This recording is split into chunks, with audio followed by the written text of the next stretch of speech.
Hey guys, I went to the Ben Shapiro live podcast event last night here in Dallas and just wanted to give a little hot take on it. I thought it was really great.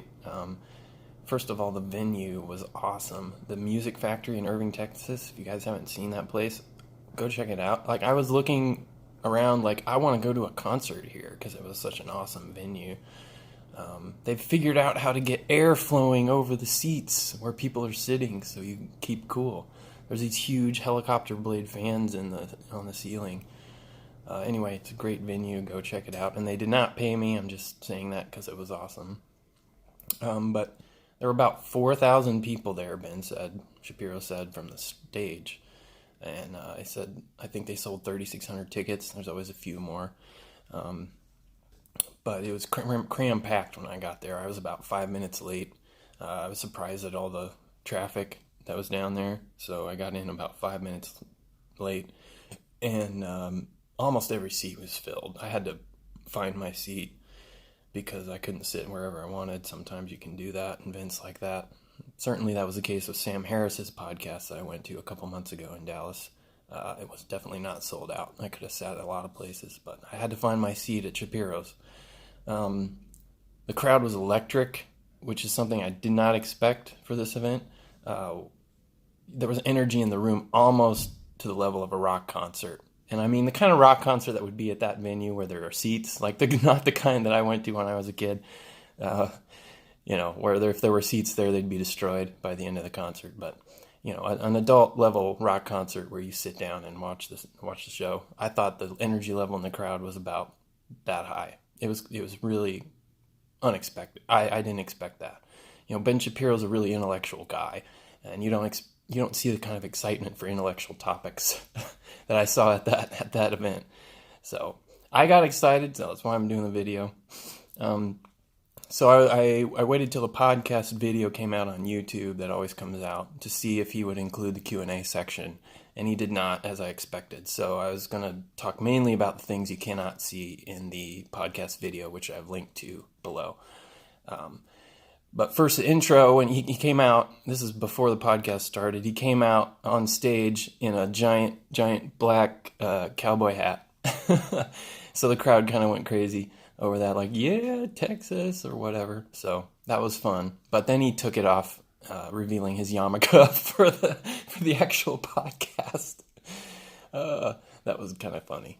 Anyway, and that kind of set the tone for the night. I mean, he was really funny tonight. There were a lot of jokes. I found myself, and I've listened to his podcast for several months now. He does tell jokes sometimes. He does a few impressions, but there were a lot of jokes this time, and some of them sounded prepared. Some of them were obviously off the cuff, but definitely I think some of them were prepared, and they were all on point. Though he has pretty good comedic timing. It was a good show.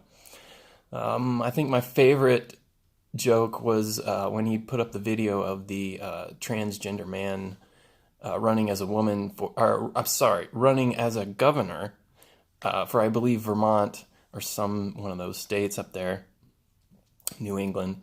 And, the interviewer was asking this guy who had long hair and was trying to look like a woman, what's socialism? Because he's running as a socialist.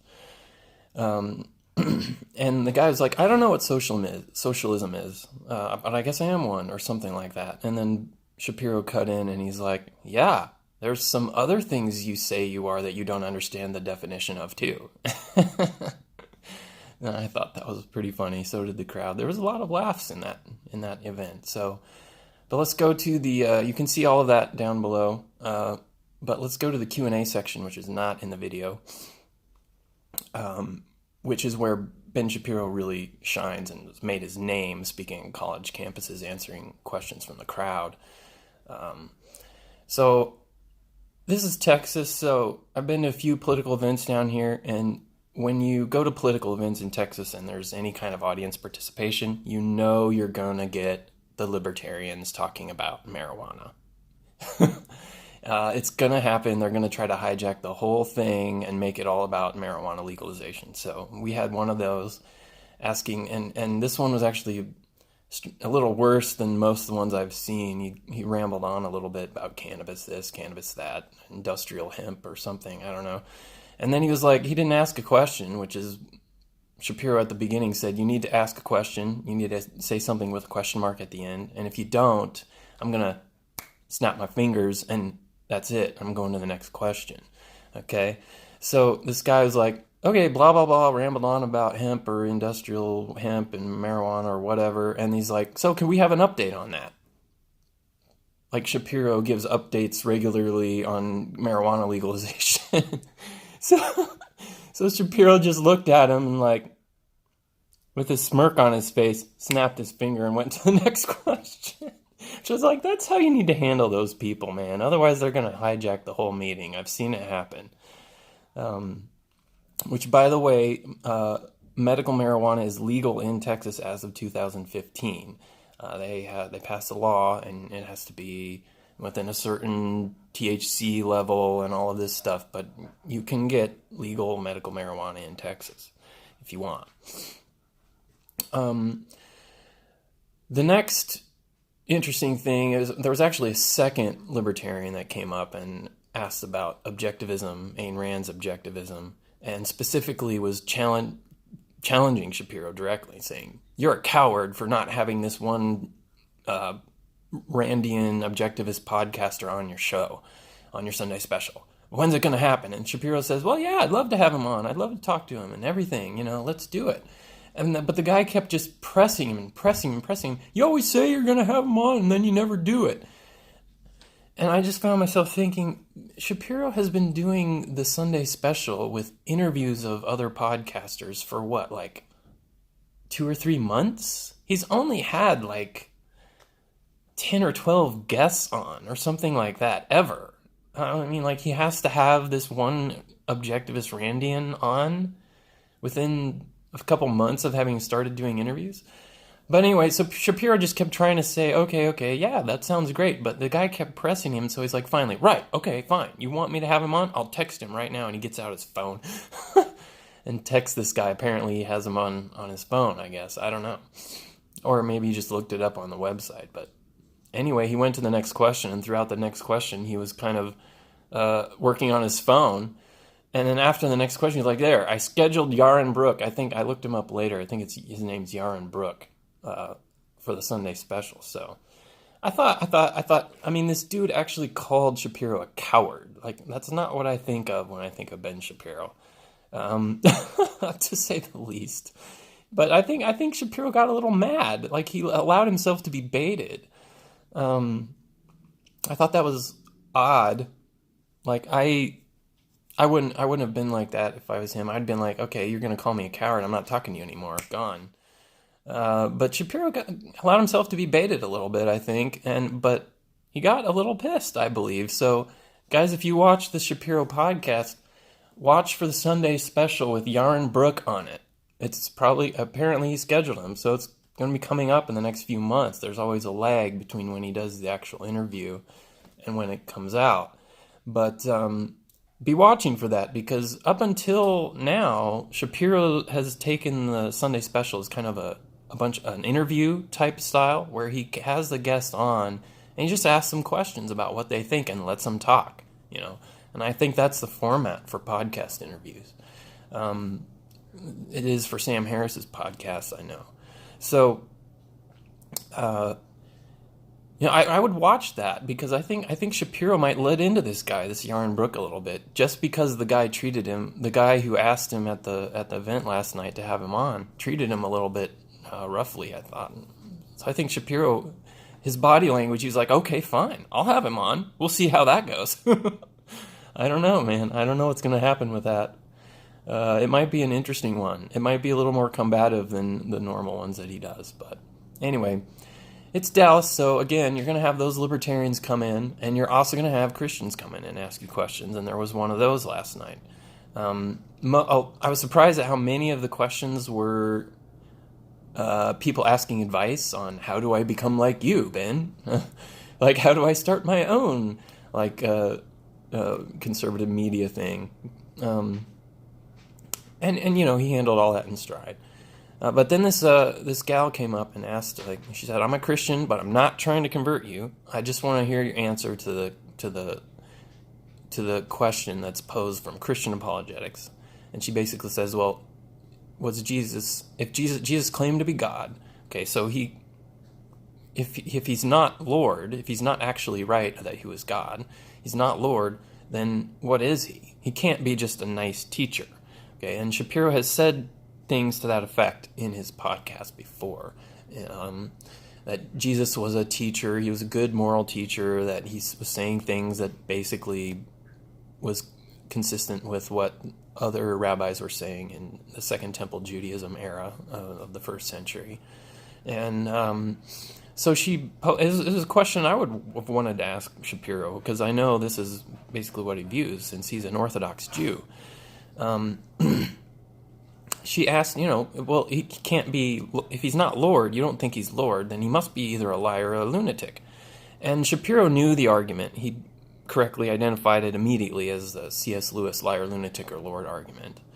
So he's familiar with it. And he said, yeah, I like C.S. Lewis, and I like William Lane Craig, and all these things. And on his podcast, Shapiro had said in an offhand comment recently that one of his listeners sent him a William Lane Craig book, and he read it and liked it. And then he said at the end of the comment, he said, "But of course I didn't like the parts about Jesus Christ since I'm an Orthodox Jew, right?"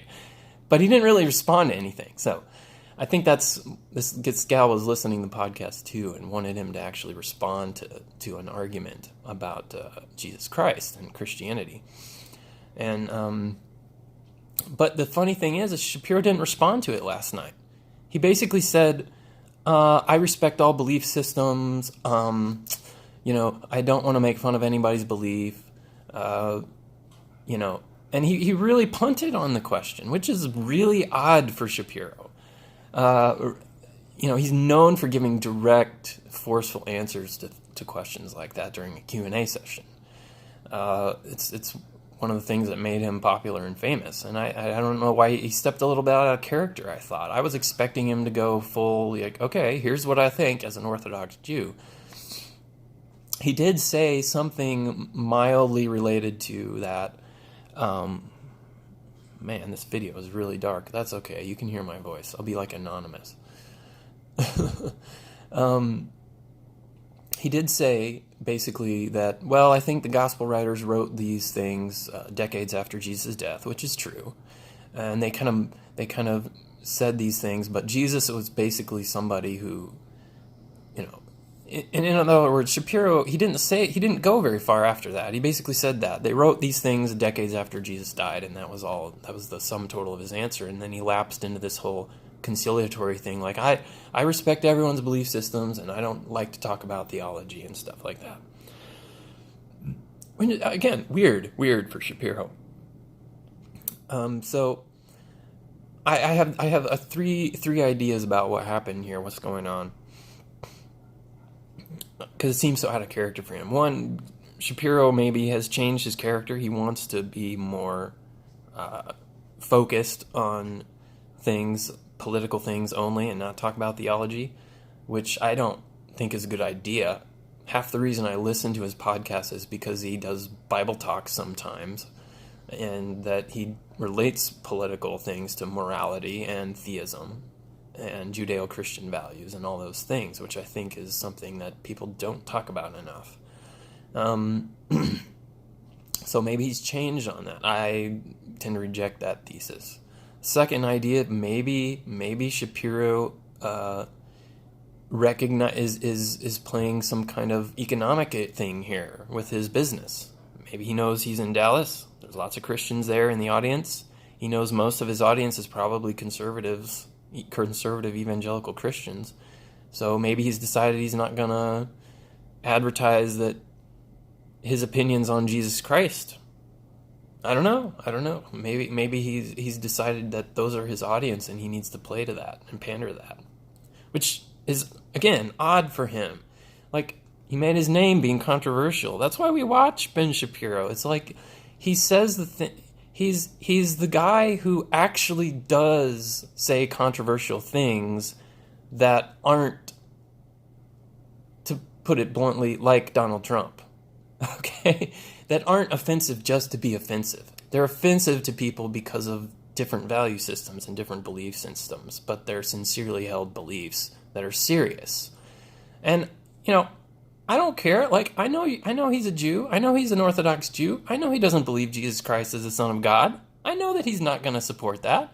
I want to know what he thinks. I want to know his answer. So I went online today and looked around a little bit, because I know he's said some things about this on his podcast during episodes of The Conversation, where he answers user questions or subscriber questions. And I found some more stuff, and it's basically, he basically thinks that the gospel writers made up a lot of the gospels, that they're not historical, and that a lot of the stuff in the gospels is essentially stories that they made up to propagate a religion that they made up, and that Jesus Christ didn't really teach or follow himself. And he says Jesus Christ basically led a political revolt against Rome, and the Romans crucified him for it, and that's who Jesus Christ was. Okay. That was, I didn't check the date on that reference, but I have the feeling, and because it's only been a few weeks since he mentioned that he read William Lane Craig's book. So the second option, I thought, the first option was maybe Ben Shapiro's changed his focus. Didn't kind of doubt that. Second option, maybe he is bowing to economic interest, his own economic interest, realizing that all these Christians watch him, maybe I better not trash on Christianity. Maybe. That could be. It could be the case. It seems more likely. But I think there's a third interesting option. And the third interesting option is maybe he read William Lane Craig's book and realized that all of the arguments that he was using about Jesus don't work. Maybe that's why he was reluctant to answer that question last night. I don't know. It seems really out of character for him. So I don't know if I think he should answer the question. I think these are questions that are important and that we should have a discussion about. I mean, really, if you want to have a justice system, which Ben Shapiro went to school to be a lawyer, he has a law degree. Okay. If you have a justice system is basically a rationalized moral system, okay? And Shapiro is very open and strongly asserts the Judeo-Christian values that are the basis of the U.S. system, the United States system, the government, and the law, the legal system especially. So it seems pretty relevant that we'd have discussions that would delve into theology and theological issues and Judaism and Christianism and Christianity. It seems totally appropriate to talk about those things in the context of politics. If you're going to say that our justice system is, and our whole society, which Shapiro talks about all the time, is based on Judeo-Christian values, it doesn't seem unrelated to the topics that he's interested in, or that his audience is interested in. So I'd like to hear that. I'd like to have that conversation, I think that's a great idea. But he ducked the question, which is weird. So I don't know. I would like people to push Shapiro on this a little more. If he does more live events, and ask him these questions and keep asking him, because I really think that Shapiro's a really smart guy. He recognizes argument and evidence and reason. And I think that he's made some pretty elementary arguments against Christianity, like he seems to have not thought about it as much. But maybe he is thinking about it more now, and that's why he's reluctant to answer questions like that, because he knows that his stock answers have serious responses, and that they're not as drop dead killer arguments as he thought they were. So anyway, it's here I am, a conservative evangelical Christian. It's August 16th here in Dallas, and I'm asking, as a conservative evangelical Christian, an Orthodox Jew, to argue seriously against the divinity of Christ. Yeah, I'm that Christian guy. All right, peace out.